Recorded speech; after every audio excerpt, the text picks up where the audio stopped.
ਵਾਹਿਗੁਰੂ ਜੀ ਕਾ ਖਾਲਸਾ ਵਾਹਿਗੁਰੂ ਜੀ ਕੀ ਫਤਿਹ।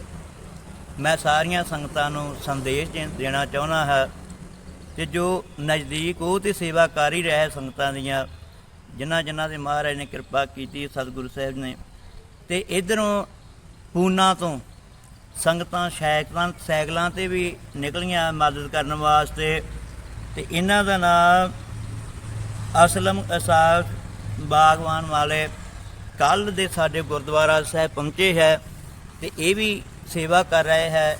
ਹੁਣ ਸਾਈਕਲਾਂ 'ਤੇ ਯਾਤਰਾ ਕਰ ਰਿਹਾ ਹੈ। ਜੋ ਵੀ ਕਿਸੇ ਦਾ ਦਿਲ ਕਰਦਾ ਹੈ ਉਹ ਮਹਾਰਾਜ ਕਿਰਪਾ ਕਰਨ ਅਤੇ ਇਹਨਾਂ ਨੂੰ ਪੁੰਨ ਦਾਨ ਕਰਕੇ ਜੋ ਮੇਰੇ ਵੀਰ किसान भाई उधर फंसे है उन्हों की मदद हो सके।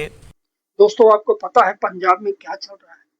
वो प्रदेश जो पूरी दुनिया में इसलिए जाना चाहता है कि वो लोगों का पेट भरता है, लोगों की मदद करता है।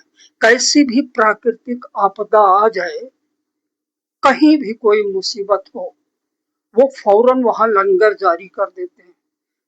सौहार्द, साहस, समरसता और शहादत की पृष्ठभूमि रही है उनकी अपनी। आज वही पंजाब मुसीबत में है और हर शख्स अपने अपने तौर से मदद कर रहा है। पूरा देश अनाज, दवाएं, कपड़ा और दूसरी चीजें लेकर हर किसी की कोशिश है कि पंजाब पहुंचे और अपने भाइयों की मदद करे। इसी सिलसिले में पुणे से असलम इशाक बागवान, जाने माने समाज सेवी, वहां से वो साइकिल यात्रा कर रहे हैं और बहुत अनोखी तरह से उन्होंने मदद करने का निर्णय लिया है। वो हर शहर में पहुंच रहे हैं। वो जब भी आप किसी भी प्रदेश में जाते हैं, वहां के लोगों के पंजाब के लिए अपील होती है कि मदद की जाए और उस मदद को वहां के गुरुद्वारों में हैंड ओवर करके, सुपुर्द करके वो आगे बढ़ लेते हैं। अगर वो आपके शहर में पहुंच रहे हैं, आपके गांव की तरफ से होकर निकल रहे हैं, तो इस शख्स की मदद की जाए आर्थिक। तो आपकी एक छोटी सी भेंट किसी न किसी के आंसू पोंछने में मददगार होगी।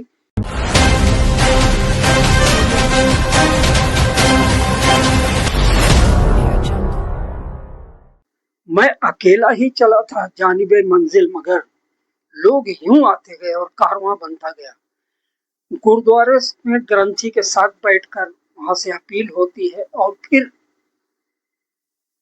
अगले पड़ाव के लिए अपने मंजिल की तरफ असलम इशाक बागवान पढ़ लेते हैं। जय भारत, जय संविधान, नमस्कार, सलाम, सत श्री अकाल। आपल्याला माहितीच असेल की मागच्या महिन्यामध्ये पंजाबमध्ये खूप मोठा पूर आलेला आहे। त्या पूरमध्ये हजारो गाव वाहून गेलेले आहेत। त्याचबरोबर नुसतं गाव वाहून नाही गेलेले, त्यांचे पाळीव प्राणी, शेतीचे अवजारे, त्यांचे घर। आज आपण पाहिलं असेल की पंजाबचा जर इतिहास आपण पाहिला असेल तर कुठलंही आपल्यावरती भारतावरती आक्रमण हो किंवा आपल्यावरती कोविडसारखी परिस्थिती येऊ किंवा कुठलीही परिस्थिती असो, यामध्ये सर्वात अग्रेसर हा पंजाब असतो। आणि त्यांचं तुम्ही कुठल्याही गुरुद्वाराला बघा की त्यांच्याकडे गुरुद्वारामध्ये 24 तास हा लंगर सगळ्यासाठी चालू असतो। म्हणजे ही जी सेवाभाव करण्याची जी त्यांची जी पद्धत आहे, त्या पद्धतीमध्ये आपण महाराष्ट्र माणूस खूप मागे, परंतु आपली इच्छा आहे की आपण त्यांच्याकडे फूल नाही फुलाचे पाकळी या याच्याने आपण त्यांना काहीतरी मदत करू। तर का आपण पूर्ण गाव तर करू शकत नाही, परंतु आपल्या याच्याने आपला खारीचा वाटा म्हणून आपण त्यांना काही मदत करण्यासाठी मी पुणे ते अमृतसर सायकलवरती निघालेलो आहे। ह्याच्या पाठीमागचा मेन उद्देश काय की महाराष्ट्र, पंजाब किंवा कुठलेही भारतातले इतर स्टेट आमचे सर्व एकात्मता, एकता आणि बंधुता ही सर्व पूर्ण भारतामध्ये रुजावी। हिंदू, मुस्लिम, सिख, ईसाई हा भाईचारा जो आहे, ज्याप्रमाणे संविधानाला अधिकृत होता त्याप्रमाणेच आपलं भारत असावा या भूमिकेतून आणि हा संदेश देत मी अमृतसरपर्यंत चाललो आहे आणि आपल्या सर्व मालेगाववासियांचा आशीर्वाद त्याच्यामध्ये असणार आहे। जय भारत, जय संविधान, सत श्री अकाल। ओके, सर्वांना प्रश्न पडेल की पंजाबमध्ये पूर का?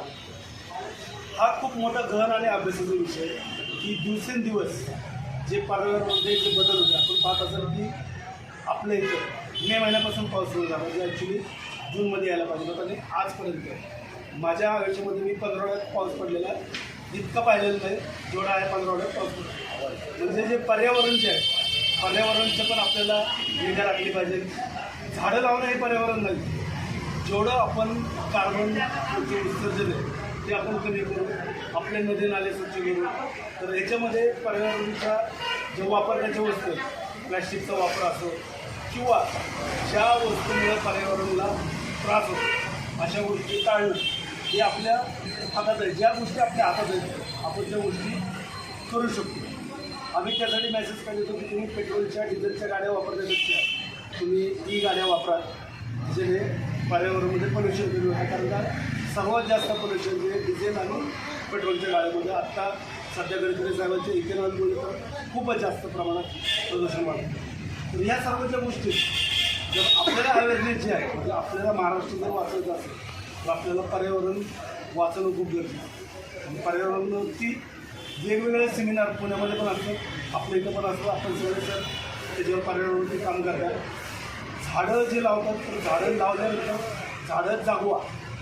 महत्त्वाचं काय की आपण वृक्षारोपण करतो पण त्या झाडांकडे आपण नंतर लक्ष देतो. 10 जरी झाडं लावली तर 10 झाडं चांगली पद्धतीने जर जगवली तर आपल्याला आपल्या महाराष्ट्रामध्ये पर्यावरणाचा एवढा इफेक्ट होणार. तर माझं पर्यावरणाचं एवढं संदेश तुमचं पण याच्याबद्दल पर्यावरणाची माहिती असेल तर तुम्ही पण पर्यावरणाची माहिती सांगू शकता.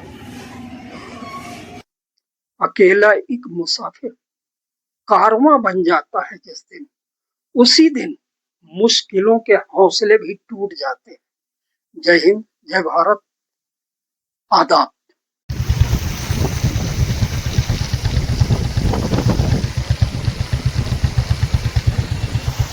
एक मिनट।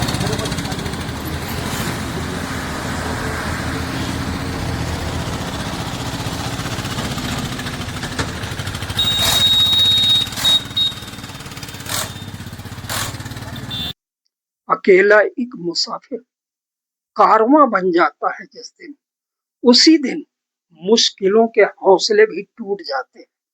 जय हिंद, जय भारत, आदाब।